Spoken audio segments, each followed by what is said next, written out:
सर्वारिष्टनिवारणस्तोत्रम्। ॐ गणगणपतये नमः।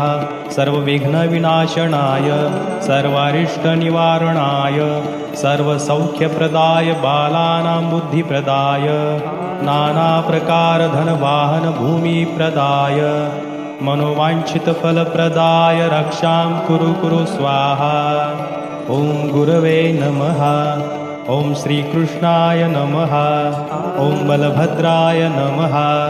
ॐ श्रीरामाय नमः। ॐ हनुमते नमः। ॐ शिवाय नमः। ॐ जगन्नाथाय नमः।